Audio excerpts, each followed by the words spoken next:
Bonjour à toutes et à tous, j'espère que vous allez bien. Aujourd'hui une vidéo, bon je vais pas vous dire un peu spéciale, mais récemment je vous ai expliqué mon éveil spirituel, je vous ai expliqué un petit peu tout ça, donc qu'est-ce qui s'était passé pendant ce moment un peu particulier de ma vie du coup, un moment j'ai même envie de dire inoubliable, et en fait j'ai oublié de vous dire quelque chose d'essentiel. Je vous ai pas parlé de pas de la plus grosse synchronicité, mais presque, honnêtement. En réalité, il y a un chiffre qui me parle beaucoup, avec lequel, on va dire, j'ai une relation un peu particulière. C'est ce que je vous expliquais dans cette vidéo. C'est mon histoire avec le chiffre 111. Alors, pour ceux et celles qui me suivent sur Instagram, vous avez dû vous apercevoir que je m'appelle Pierre-Yvon 111. J'ai d'ailleurs même des personnes qui m'ont dit, mais pourquoi 111? Ben, je vais vous expliquer ça, du coup. Parce qu'en réalité, le 111, c'est un chiffre qui me suit maintenant depuis un bon moment. Depuis mes... j'ai pas envie de vous dire de bêtises, depuis mes 17 ans, quand j'étais à la fac et que j'ai lu mon premier livre sur la religion amérindienne. Ah, c'est à ce moment-là que ça a commencé avec le 111. Pourquoi? Parce qu'en réalité, déjà je trouvais que ce chiffre était cool. Il y a 3-1, je le trouvais trop beau, j'aimais bien ce chiffre. Bref, en gros, quand j'avais 17 ans et que j'étais à la fac, je lis mon premier bouquin sur la religion amérindienne, et à un moment donné, il y a vraiment un passage sur ce livre qui me frappe complètement, qui m'interpelle. J'ai une énorme prise de conscience par rapport à cette page-là, enfin par rapport à ce texte. Et du coup, je regarde la page pour m'en souvenir et pour le relire plus tard, et c'était la page numéro 111. Et je me dis, tiens, c'est marrant, 111, c'est pas un chiffre anodin, enfin 3 fois 1, ça aurait pu être n'importe quelle page, mais 111, ok, pourquoi pas. Et donc, pas longtemps après, je vais au tabac avec mon frère, enfin je finis ma journée de cours, ensuite je vais au tabac avec mon frère, à l'époque il fumait, moi je ne fumais pas à cette époque-là, et je me souviens qu'il du coup il s'achète son paquet de cigarettes avec un briquet, et moi du coup je vois un numéro fétiche, et en fait dessus je vois, je sais pas si vous voyez le numéro fétiche, le truc à gratter, et en fait il y avait 3 bulles avec 3 1, donc ça faisait 1 1 1, donc je vois le 111. Et puis je parlais avec mon frère et puis je vois le truc et ça, il m'interpelle tout de suite. Vous voyez ce genre de connexion qu'il y a, comme s'il y a quelque chose en toi qui t'appelle. Et mon frère, et je lui dis, attends, je vais prendre le numéro fétiche. Et je lui dis comme ça, je lui dis, tu vas voir, ça va être incroyable ce qui va se passer. Et puis il me fait, oh, vas-y, fais pas genre. Je lui dis, attends, on va rigoler, tu vas voir. J'achète le numéro fétiche, 1€. Qu'est-ce qui se passe? Je gratte le premier chiffre, il y a écrit chiffre 1, 10€. Je gratte la deuxième bulle, chiffre 1, 10€. Je gratte la troisième bulle, chiffre 1, 10€. Bon, j'ai gagné 30€. C'est pas énorme, mais honnêtement, sur la synchronicité, c'était quand même assez incroyable. Faut savoir qu'à ce moment-là, j'ai 17 ans, je commence à m'intéresser un peu à la spiritualité, mais je suis en train de me dire, attends, c'est vraiment faisable en fait, c'est une réalité, c'est un truc de ouf. Et à cette époque-là, je m'intéressais beaucoup au loto-foot, je faisais beaucoup de paris sportifs, je faisais beaucoup de trucs comme ça, et donc du coup, je m'intéressais beaucoup au foot. Et ce même week-end, je vois que le loto-foot 7, je sais pas si vous connaissez le loto-foot, mais le loto-foot 7 était le numéro 111, parce que du coup, il y a des numéros de loto-foot à chaque fois, de grilles de numéros si vous voulez. Et là, c'était pour ce week-end-là, mais du coup, c'est dans toute l'année, enfin, c'est la seule fois que ça va arriver. C'était la grille numéro 111. Donc moi, je vois ça, je me dis, mais attends, c'est un truc de malade quand même, enfin, là, il n'y a pas de hasard du tout. Donc je fais cette grille de loto-foot 7, j'en fais je sais plus combien, mais j'en fais pas beaucoup. Bien évidemment, je gagne, je fais le 7 sur 7, je sais plus combien je gagne, une centaine d'euros ou 200€ ou quelque chose comme ça.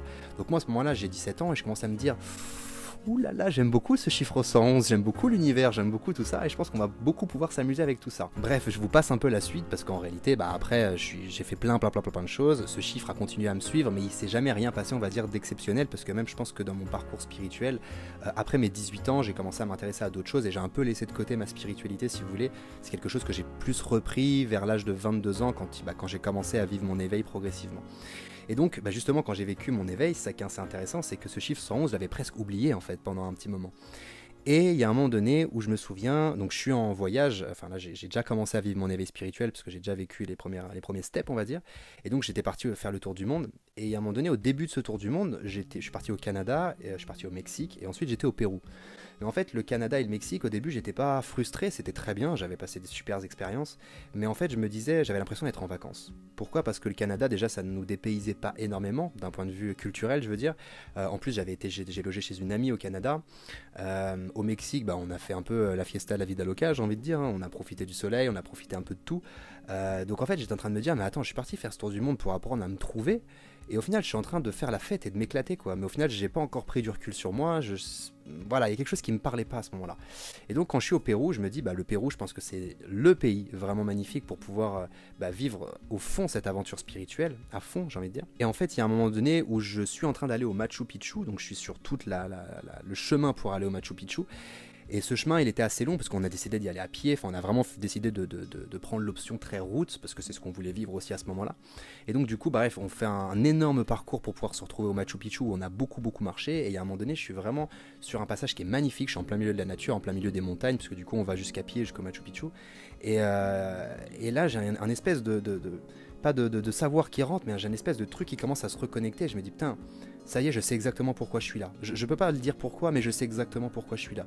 Je me posais plein de questions par rapport à ce voyage. Est-ce que je devais le faire? Est-ce que je devais pas le faire? Est-ce que c'était bien? Est-ce que c'était pas bien? Etc. Et à ce moment-là précis, je suis en train de marcher, il se passe rien de particulier, mais j'ai une espèce de message, de réponse qui me dit, t'es exactement au bon endroit, au bon moment, et de toute façon, on va dire toute la philosophie Inca, Maya, Aztèque, Olmec, c'est des trucs qui m'intéressaient depuis que j'étais gamin, depuis même que j'avais 15 ans, 17 ans, et en fait là c'était carrément l'occasion de pouvoir creuser tout ça, de pouvoir comprendre énormément de choses autour de tout ça, et qu'en réalité j'étais exactement au bon endroit au bon moment. Donc déjà à ce moment-là je commence à me sentir beaucoup mieux parce que je sens que je suis en train de retrouver une certaine forme de connexion et qu'il ne se passe pas des choses par hasard. Et quand je commence à explorer, on va dire, cette joie, parce que là à ce moment-là j'avais vraiment une joie intérieure, inexpliqué, il n'y avait rien de particulier, mais je me sentais hyper bien et puis je marchais comme ça dans cette nature, c'était magnifique ce que je voyais autour de moi, et à un moment donné, qu'est-ce que je vois? Il y a juste un panneau, alors il n'y a rien, on est en plein milieu de la nature, ok? Il y a un panneau, tout simple, tout blanc, donc un petit panneau comme ça, avec écrit 111 en noir, juste ça. Et je vois ce panneau et je fais putain le 111, et là il y avait mon meilleur ami et mon frère qui du coup connaissent mon histoire avec le 111 parce que ils me connaissent depuis des années. Et je leur dis le 111 et tout machin, et ils me disent ouais c'est marrant et tout, je dis oh, putain c'est un truc de fou. Et là c'était vraiment pour moi le message que m'envoyait l'univers pour me dire tu es sur le bon chemin. Et en fait c'est vraiment comme ça que je prenais ce 111, à chaque fois que je le voyais il me disait t'es sur le bon chemin, t'es exactement là où est-ce que t'es censé te situer. Donc là je me sens hyper bien, on finit la journée, etc.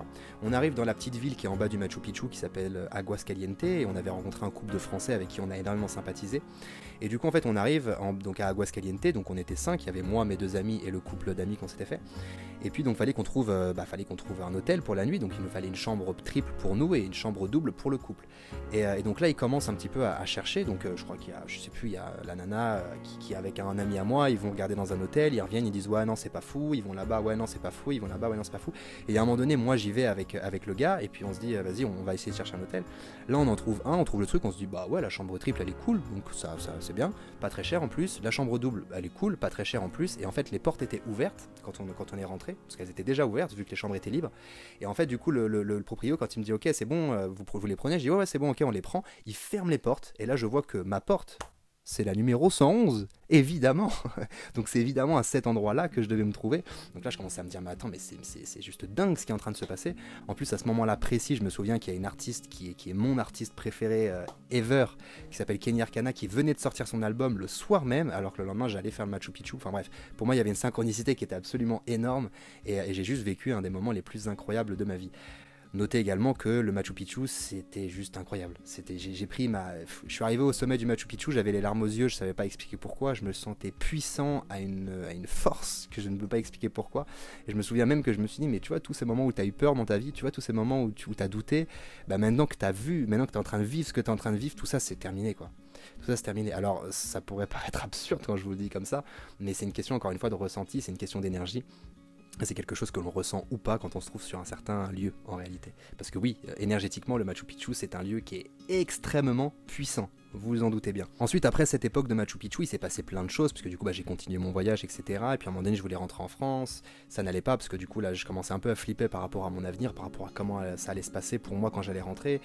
J'étais complètement dingue, parce que je commençais à comprendre que j'avais peut-être perdu ma copine à cette époque-là, et j'étais en totale panique par rapport à tout ça. C'était marrant, parce que j'étais en période de dépression, du coup, quand j'étais en Asie, donc à partir du mois d'octobre, quand j'étais en Indonésie. Donc si vous voulez, j'étais en dépression quand j'étais en Indonésie, aux Philippines et en Thaïlande. Donc c'était sympa, mais c'était pas fou, parce que moi je voyais des paysages qui étaient absolument incroyables, sauf que quand tu es en dépression, et d'ailleurs ça te montre bien la puissance du filtre du cerveau et des croyances, parce que quand tu es en dépression tu peux voir un paysage absolument fantastique, absolument merveilleux, et toi te dire j'en ai rien à foutre, c'est pourri, c'est moche, il se passe rien. Et en fait c'est ça qui est ouf, c'est que même dans cette période là je me souviens que j'ai pris quand même quelques photos, j'ai pris quand même quelques vidéos, mais je trouvais ça nul ce que j'étais en train de faire, et à chaque fois quand je regardais les photos je me disais mais c'est magnifique. Et donc c'était fou comment, à travers ma psychologie de dépressif, entre guillemets, je voyais pas du tout la réalité. J'avais des filtres qui me rendaient ma réalité hyper moche, hyper grise, hyper... voilà, c'était pas la réalité, en fait, tout simplement. Donc même ça m'a fait comprendre que, en réalité, quand je suis en joie, j'arrive à voir tout ce qui est merveilleux autour de moi, et quand je suis pas bien, je vois forcément que des choses moches autour de moi. Donc déjà, même ce que tu crois voir, en réalité est impacté par ce que tu es en train de vibrer à l'intérieur, ce que tu es en train d'expérimenter comme énergie à l'intérieur. Ça va totalement définir le lien, le rapport que tu vas avoir avec l'extérieur. Donc déjà ça c'est très intéressant de le prendre en conscience. Ensuite, donc cette période de dépression donc du coup passe un petit peu. Donc je fais Indonésie, Philippines, Thaïlande, vous vous doutez bien que plus le temps passait et plus c'était ça allait de moins en moins bien. Et en Thaïlande je commençais à avoir vraiment des idées très très noires, ça commençait vraiment à devenir très très compliqué pour moi. C'était fin d'année 2017 si je vous dis pas de bêtises. Et à ce moment-là c'était marrant parce que je commençais vraiment à avoir plus d'espoir, je commençais vraiment à me dire que plus rien ne valait le coup en réalité. Et là c'est amusant parce que j'ai vu des séries de 111 tout le temps, mais tout le temps. C'est-à-dire qu'en Thaïlande je voyais des 111 partout. Que ce soit mes chambres d'hôtel, c'était quasiment toutes les numéros 111. Tout le temps. Et je choisissais pas, hein. C'est moi j'arrivais, c'est ça là ma chambre, c'est la numéro 111. On va prendre un bateau, c'est le bateau numéro 111. On rentre dans un tuk-tuk, il est immatriculé 111. C'était que ça, tout le temps. Et en fait moi je le prenais vraiment comme... je suis pas seul, je suis entendu, l'univers est avec moi, enfin du moins il y a quelque chose, il y a une énergie qui est avec moi qui veut me faire comprendre que même si c'est difficile, je suis pas seul et que la vie continue, le chemin continue et que peut-être que tout ça, ça va m'amener à des compréhensions plus tard. Alors à ce moment-là, forcément, quand on n'a pas du tout les réponses, on se dit que c'est injuste, on se dit qu'on n'est pas bien, on se dit que tout ce qu'on veut. Mais ce 111, il me ramenait à ce sentiment de tout ça n'arrive pas par hasard, ça va bien se passer.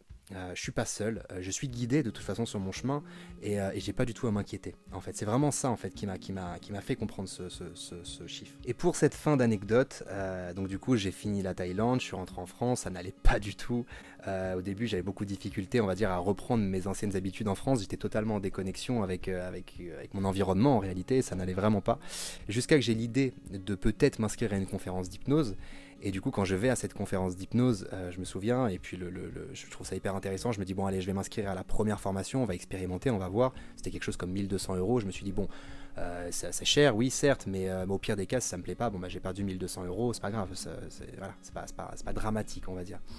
Et je me souviens que quand je sors, du coup, de cette école d'hypnose, enfin de ce centre de formation, je vais pour aller à mon arrêt de métro, et qu'est-ce que je vois pile poil en sortant de centre de formation ? Le bâtiment qui est en face, numéro 111, avec un énorme 111 en orange. Et quand je le vois, je me dis, waouh, ok, je suis censé exactement aller ici. Donc là, c'est une certitude qu'il faut que je m'inscrive à cette formation, il n'y a plus du tout de doute.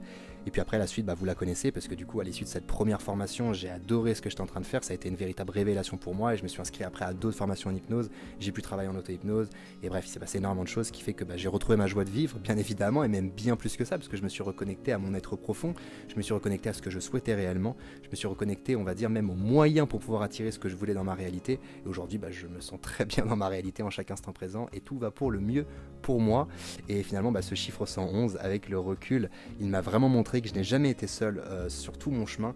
À chaque fois que j'ai eu besoin, à chaque fois que j'ai eu ce sentiment de dépression, à chaque fois que j'ai eu ce sentiment de je suis seul et personne ne me comprendra jamais, et de toute façon j'y arriverai pas parce que c'est fini pour moi, à chaque fois que j'ai eu ce sentiment là, j'ai eu ce petit juste clin d'œil de l'univers qui m'a dit tu n'es pas seul. Donc peut-être qu'un jour, je pense que oui, je creuserai sur cette chaîne évidemment la spiritualité, j'irai bien plus profond pour vous parler de bien d'autres choses que je n'ai pas encore développées, notamment les guides, notamment les anges et notamment tout ça, pour vous faire non pas comprendre, mais peut-être pour vous mettre en lumière, en conscience, la réalité qui est que nous ne sommes jamais seuls. Alors oui, quand je suis seul dans une pièce comme ça, on va dire dans la 3 dimensions, physiquement, là par exemple, je suis seul dans ma pièce. Ok, mais en réalité, je sais que je suis pas du tout seul. Et déjà même la plupart du temps quand j'ai des idées qui viennent en mode flash, quand d'un coup j'hésite et que j'ai pas forcément d'exemples qui me viennent et d'un coup j'ai un exemple qui me vient en mode flash, faut se poser parfois la question de où est-ce qu'il vient ce savoir, où est-ce qu'il vient le message, d'où est-ce qu'il vient.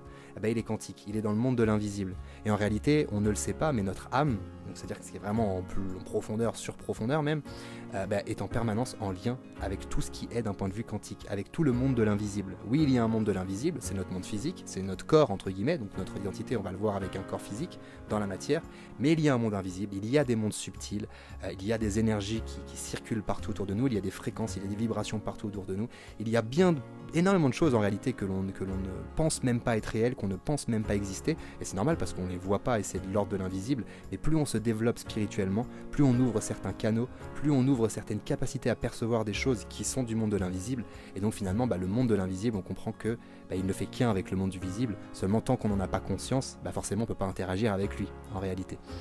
Donc voilà un petit peu par rapport à cette anecdote du 111. Donc de temps en temps je vois encore des 111, mais je les vois quand même beaucoup plus rarement. Mais à chaque fois que je les vois, j'ai juste de la gratitude en fait pour tout ce que ça m'a apporté, et ça m'amuse juste beaucoup parce que ça me renforce finalement cette connexion que je peux avoir avec cet univers ou encore avec certains mondes subtils. On va s'intéresser à la numérologie également, parce que le 111, vous doutez bien, c'est un chiffre, donc qui dit chiffre dit numérologie, donc je vais regarder avec vous directement sur mon portable pour qu'on regarde ensemble la signification numérologique du numéro 111. Alors pour avoir ce numéro, enfin pour avoir cette correspondance en numérologie, j'ai été sur le site de Lulumineuse que j'adore, que je trouve hyper bien fait, que c'est une personne qui s'intéresse à la spiritualité et pour moi qui est hyper claire quand elle en parle. Et puis évidemment elle a codé tous les chiffres de 0 à 999, enfin c'est pas elle qui l'a fait mais elle l'a retranscrit sur son site internet et donc du coup elle nous donne à chaque fois sur chaque chiffre une petite, on va dire, correspondance numérologique. Et donc pour le 111, il nous dit ce nombre vous transmet un urgent message vous disant que vos pensées se réalisent instantanément, donc gardez votre approche tournée vers vos désirs. Cédez toutes vos pensées craintives au ciel pour une transmutation. Donc en réalité, quand on voit le chiffre 111, ça veut dire qu'on est en pleine zone de manifestation. Ça veut dire que c'est le moment où nos pensées ont un gros impact, ont une grosse ampleur, si vous voulez. Tout simplement. Donc en réalité, oui, ce que ça va montrer, c'est que moi, à chaque fois que je vois le 111, comme je bug à chaque fois que je vois ce signe, que je vois ce chiffre-là, je me concentre tout de suite sur ce que je veux parce que c'est ce chiffre qui me permet de me rappeler que je suis connecté avec tous les mondes invisibles, avec tous les mondes subtils. Donc vu que je me rappelle que je suis connecté avec les mondes subtils, forcément je concentre mes pensées vers ce qui est bon pour moi. Parce que je vous rappelle que à travers nos pensées, c'est ce que l'on attire dans notre réalité. Donc des fois même si je pense quelque chose de pas forcément bon, si je vais croiser un 111, je vais me faire ok, on va avoir la chose du bon angle de vue, du bon angle de perception. Ça peut aussi fonctionner quand vous voyez l'heure par exemple 1h11 ou encore l'heure 11h11. Voilà, donc ce sera tout pour cette anecdote. J'espère que ça vous a plu. C'était un petit peu différent de ce que je vous explique d'habitude, parce que là on n'était pas sur une vidéo, on va dire, théorique ou explication, on était plus sur une vidéo anecdote. Et c'était surtout cette vidéo pour compléter un petit peu celle sur mon éveil spirituel, parce que quand j'ai fini et que je voulais partager, je me suis dit, mais je leur ai pas parlé du 111 ? Pourtant le 111 il a été tellement important dans tout ce cheminement, donc c'est hyper important pour moi de vous parler de ça, et peut-être que même vous avez certains, on va dire, liens comme ça avec certains numéros. Je pense que c'est possible, je connais plein de personnes qui ont certains liens avec certains numéros. J'ai un de mes meilleurs amis, c'est le 44, j'ai un autre ami, c'est le 8, et en réalité c'est hyper marrant parce que, vous voyez par exemple mon meilleur ami qui est au 44, quand il a acheté son appartement récemment, en fait il le savait pas, mais il le savait pas, il a fait plein de visites d'appartements et en fait il habite au numéro 44. Il n'a pas du tout fait exprès. Donc vous voyez en fait c'est marrant comment parfois 44 en numérologie c'est beaucoup plus porté sur les anges pour le coup. Donc en fait c'est marrant comme parfois on peut avoir des liens comme ça avec certains numéros ou certaines choses et puis on se dit juste j'aime bien ce numéro, j'aime bien ça. Mais en réalité on ne sait pas le pourquoi du comment, ça nous échappe encore cette compréhension consciente si vous voulez. Mais en fait si on a ce lien avec un certain numéro, c'est pas pour rien, c'est probablement parfois on nous envoie juste un petit message pour nous encourager sur notre chemin de vie ou alors pour nous rappeler ce qui est important pour nous sur ce chemin de vie ou encore comment est-ce qu'on va faire pour réaliser ce que l'on veut réaliser sur ce chemin de vie. Donc ce sera tout pour moi, pensez à liker la vidéo si ça vous a plu, pensez à me dire en commentaire ce que vous avez envie de me partager, peut-être même si vous avez des numéros comme ça, n'hésitez pas à me raconter vos anecdotes en commentaire, ce sera avec grand plaisir que je les lirai évidemment, et je vous retrouve sur une prochaine vidéo dès demain 20h, passez une excellente fin de journée, prenez bien soin de vous surtout, et je vous dis à très vite.